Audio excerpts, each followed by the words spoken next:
into his birth, அவருடைய பிறப்பை பார்க்கும்போது in his birth he was unique and matchless. அவருடைய பிறப்பிலே அவர் நிகரற்றவராய் இருக்கிறார்.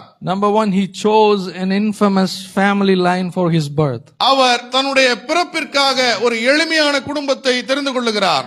You know, if you read the record, Matthew chapter 1 verses 1, 3, 5 and 6, let me read for you.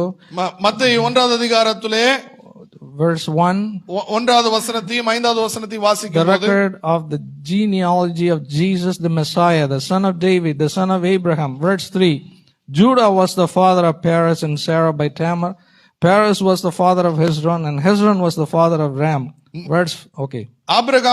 ஆபிரகாமின் குமாரனாகிய தாவீதின் குமாரனான இயேசு கிறிஸ்துவினுடைய வம்ச வரலாறு 3வது வசனத்திலே யூதா பாரேசையும் சேராவையும் தாமாரிடத்திலே பெற்றான். Verse 5. 5வது வசனம், Salmon was the father of Boaz by Rahab. Boaz was the father of Obed by Ruth, and Obed the father of Jesse.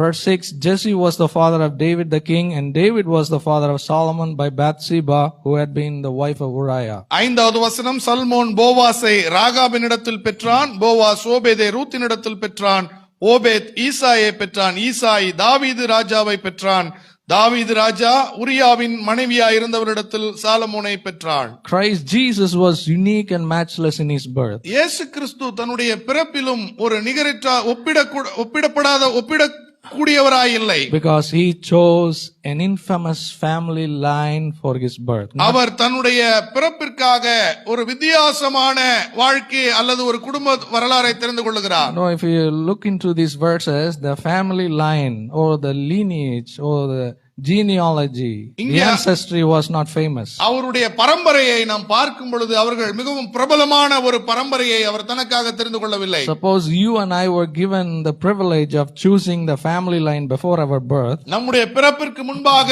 நாம் எந்த குடும்பத்தில் பிறக்க வேண்டும் என்பதை தெரிந்து கொள்ளுகிற வாய்ப்பை நமக்கு ஒருவேளை ஆண்டவர் கொடுப்பார் என்றார், we would have chosen the royal family line. நாம் ஒரு ராஜ குடும்பத்திலே பிறப்பதை தெரிந்து கொள்ளுவோம். Or what we say, the so called the purest family line. இந்த உலகத்திலே மிகவும் உயர்ந்த உன்னதமான ஒரு குடும்பத்திலே பிறக்கும்படி நாம் தெரிந்து கொள்ளுவோம்.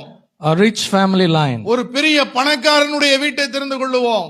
But Christ Jesus chose ஆனால் இயேசு an infamous family line for ஒரு his குறை உள்ள அல்லது மிகவும் பிரபலமே அல்லாத ஒரு குடும்பத்தை தெரிந்து கொள்ளுகிறார். There are many people who brag about their family background. இன்றைக்கு अनेகர் அவருடைய குடும்ப பின்னணியை குறித்து பெருமையாய் பேசிக் கொள்வார்கள். They brag about their community. அவருடைய ஜாதியை குறித்து பெருமையாய் பேசுவார்கள். They brag about their caste. அவருடைய ஜாதி பெருமையை அதிகமாய் பேசிக் கொள்வார்கள். They brag about their color and culture. அவருடைய கலாச்சாரத்தையும் அவருடைய நிறத்தை குறித்து அதிகமாய் பெருமை பேசுவார்கள். Some would say, I come from this community. சிலர் சொல்வார், நான் இந்த கூட்டத்திலிருந்து வந்தவன், I belong to this race. நான் இந்த ஜாதியிலிருந்து வந்தவன். But if he ever tested, or if she ever tested her DNA, she would have come to know who she was. நீங்கள் உங்களுடைய DNA டெஸ்ட் பண்ணி பார்த்தால் தான் தெரியும் நீங்கள் யார் என்று. As I know, mostly we are not pure. நாம் ஒருவரும் சுத்தமானவர்கள் அல்லவே அல்ல. Even when we study about the Jews, the Israelites, யூதர்களை நாம் கற்றுக்கொள்ளும் போது அவர்களை பார்க்கும்போது they were not pure. அவர்கள் சுத்தமாக இருக்கவில்லை. You know, most of them had married Gentile women. அவர்கள் அநேகர் புறஜாதிகளிடத்திலே கலந்தார்கள். You see here, Judah married a Canaanite woman. இங்கே யூதாவை பார்க்கிறோம், அவன் ஒரு கானானிய ஸ்திரியை கல்யாணம் பண்ணுகிறான். And then here we read about Salmon, he married Rahab, a woman who belonged to the city of Jericho.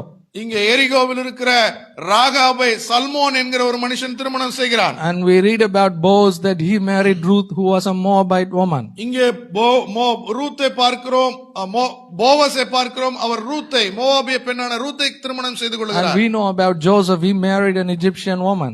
நாம் யோசேப்பை நன்றாக அறிந்திருக்கிறோம், யோசேப்பு எகிப்திய பெண்ணை திருமணம் செய்து கொண்டான். So when we say the Israelites, they are all not pure descendants, they are all of mixed races. இஸ்ரவேலர்கள் என்பவர்கள் ஒரு சுத்தமான பாரம்பரியம் உள்ளவர்கள் அல்ல, அவர்கள் புறஜாதிகளோடு கலந்தவர்களாகவே இருக்கிறார்கள். Suppose if I brag that I belong to a pure race, if somebody tests my DNA, they would come to know who I was. ஒருவேளை நான் சொல்கிறேன், நான் மிகவும் சுத்தமான பரம்பரையில வந்தவன் என்று யாராவது சொன்னால் அவருடைய DNA டெஸ்ட் பண்ணி பார்த்தால் தெரியும் அவர்கள் யாரோடெல்லாம் கலந்திருக்கிறார்கள். I've read reports about the DNA tests done on several people, and they came to know that they didn't belong to the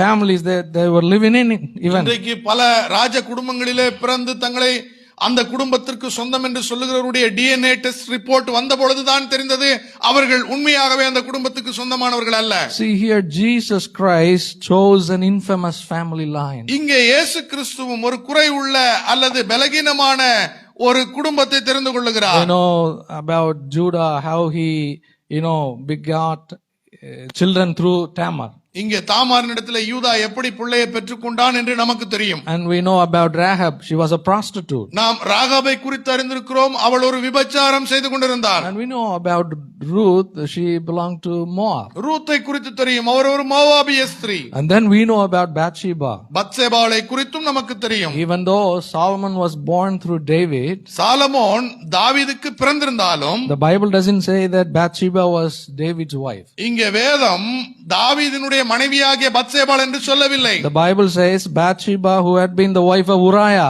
இங்கே பத்சேபா உரியாவின் மனைவியானவளிடம் என்றுதான் சொல்லப்பட்டிருக்கிறது. So Jesus Christ is unique and matchless in his birth because he chose, unlike all of us, an infamous family line. இயேசு கிறிஸ்து எப்படி தன்னுடைய பிறப்பிலே நிகரற்றவராய் இருக்கிறார் என்றால் அவர் நம்மை போலவே ஒரு பலகீனமான பிரபலமல்லாத ஒரு குடும்ப பின்னணியை தெரிந்து கொண்டார். So don't be worried about your family line. உங்களுடைய குடும்ப பாரம்பரியத்தை குறித்து பரம்பரையை குறித்து நீங்கள் கவலைப்படாதீர்கள். Don't be proud about your family line. உங்களுடைய பரம்பரையை குறித்து பெருமையும் படாதீர்கள். All our family line and background are nothing in the sight of God. தேவனுடைய பார்வையிலே நம்முடைய குடும்ப பின்னணி எப்பேற்பட்டதா இருந்தாலும் அது ஒன்றுமில்லை. Number 2, how was he unique and matchless in his birth? இரண்டாவது, அவர் தன்னுடைய பிறப்பிலே எப்படி நிகரற்றவராய் இருந்தார்? He chose a daily wage earner's family to be born. அவர் தினந்தோறும் கூலி தொழில் செய்து சம்பாதிக்கிற ஒரு குடும்பத்திலே பிறக்கும்படி தெரிந்து If கொண்டார். you read Mark chapter 6 verses 1 through 3, mark 6வது அதிகாரம் 1வது வசனத்திலிருந்து வாசிக்கும் போது the Bible says that Jesus was the son of Joseph, who was a carpenter. தச்சனுடைய குமாரனாகிய இயேசு கிறிஸ்து என்று வேதம் சொல்லுகிறது. And then later on, when Jesus grew up and became an adult, he also became a carpenter. இயேசு கிறிஸ்து வளர்ந்து பெரிய வாலிபனான போது அவரும் தச்சு வேலையை செய்கிறவராய் So இருந்தார். Christ Jesus chose to be born in a poor family. இயேசு கிறிஸ்து ஒரு ஏழ்மையான குடும்பத்திலே பிறக்கும்படி தெரிந்து கொண்டார். His foster father Joseph was a carpenter, he worked daily for his wages. அவருடைய உலக தகப்பனாய் இருந்த யோசேப்பு தினக்கூலி வேலை செய்கிற ஒரு தச்சனாய் இருந்தார். If your parents are daily wage earners, don't worry, don't be ashamed of it. உங்களுடைய பெற்றோர் ஒருவேளை தினக்கூலிக்காக வேலை செய்கிறவர்களாய் இருந்தால் அதை குறித்து கவலைப்படாதீர்கள், அதை அவமானமாகவும் நினைக்காதீர்கள். Even Jesus was born in such a family. ஏனென்றால் இயேசுவும் அப்படிப்பட்ட ஒரு குடும்பத்திலே தான் பிறந்தார். Because of that, he is matchless and unique. ஆகையினாலே தான் அவர் நிகரற்றவராய் இருக்கிறார். Number 3, when he was born and he was raised, he chose to live in a notorious town. இயேசு கிறிஸ்து ஒரு மோசமான கிராமத்திலே வளரும்படி தெரிந்து கொண்டார். He chose a notorious town to grow up. அவர் ஒரு மோசமான கிராமத்திலே வளரும்படி தெரிந்து கொண்டார். John chapter 1 verse 46 reads in this way. யோவான் 1:46 நாம் இப்படியாய் வாசிக்கிறோம். Nathanael said to him, Nathaniel சொல்லுகிறார், can any good thing come out of Nazareth? நாசரேத்திலிருந்து ஏதாவது நன்மை வருமா? Philip said to him, come and see. பிலிப்பு சொல்லுகிறார் வந்து பார் என்று சொல்லுகிறார். So Nazareth was a very bad place.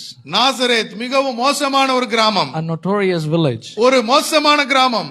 There Jesus grew up. இயேசு அங்கேதான் வளர்ந்தார். When he grew up, our வளர்ந்தபோது he was the purest of all. அவர் எல்லாவற்றிலும் சுத்தமுள்ளவராயிருந்தார். He was the holiest of all others. Our பரிசுத்தமுள்ளவராயிருந்தார். Place is not a matter for us to grow. நாம் வளருவதற்கு ஊர் ஒரு பிரச்சனை இல்லை. You know, when Daniel was in Babylon, his heart was very pure. தானியேல் பாபிலோனில் இருந்தபோதும் அவனுடைய இருதயம் தேவனுக்கு முன்பாக சுத்தமாய் இருந்தது. When Joseph was in Egypt, his heart was pure. யோசேப்பு எகிப்திலே இருந்தாலும் அவனுடைய இருதயம் சுத்தமாய் இருந்தது. If our heart is not pure, if we are not committed to live a holy life, even if we live in the holiest place, I mean in heaven, we won't succeed. நம்முடைய இருதயம் சுத்தமில்லாததாக இருக்குமானால் நாம் பரிசுத்த நகரமாகிய பரலோகத்திலே வாழ்ந்தாலும் நாம் சுத்தமுள்ளவர்களாய் இருக்க மாட்டோம். We may tour many times to the Holy Land, நாம் பல முறை இந்த ஹோலி லேண்டுக்கு நாம் போயிட்டு வரலாம். yet we can be unholy.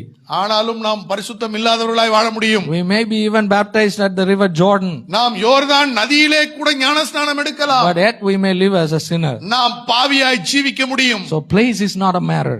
இடம் முக்கியம் அல்ல. Jesus grew up in a notorious village called Nazareth. இயேசு கிறிஸ்து மிகவும் மோசமான கிராமமாய் இருந்த நாசரேத்திலே வளர்ந்தவராய் இருந்தார். That's why he is unique and matchless. ஆகையினாலே தான் அவர் நிகரில்லாதவராய் இருக்கிறார். You know, many a time we choose for ourselves and our children a better place to live and grow up. ஒருவேளை நாம் நம்முடைய வாழ்க்கையில நம்முடைய பிள்ளைகள் வாழ்வதற்கென்று சிறந்த ஒரு இடத்தை தேர்க வேண்டும், நல்ல ஊருக்கு போக வேண்டும் என்று நினைக்கலாம். Many a time we think that if we go to that town or that country, we and our children would grow up well.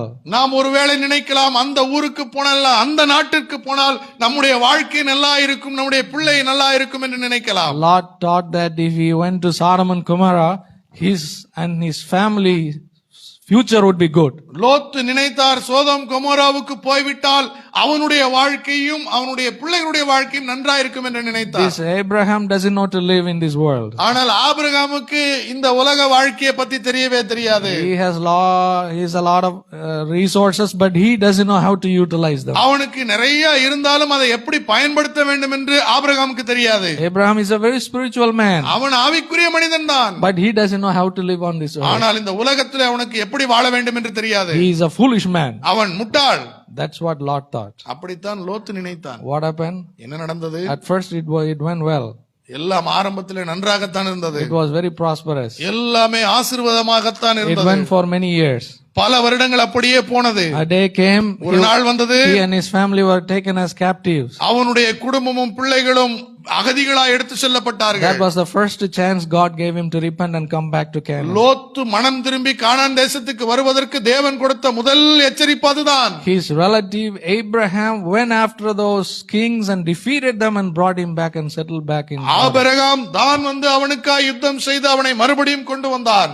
But then again God gave another chance. இரண்டாவது முறையும் கர்த்தர் அவனுக்கு ஒரு வாய்ப்பை தருகிறார். And in this chance only the life was left. இந்த வாய்ப்பிலே ஜீவன் மாத்திரம் தான் பாதுகாக்கப்பட்டது. All his properties and possessions were lost. அவனுடைய எல்லா ஆஸ்தியும் சொத்துக்களும் அழிக்கப்பட்டது. For what did he go into Sodom and Gomorrah?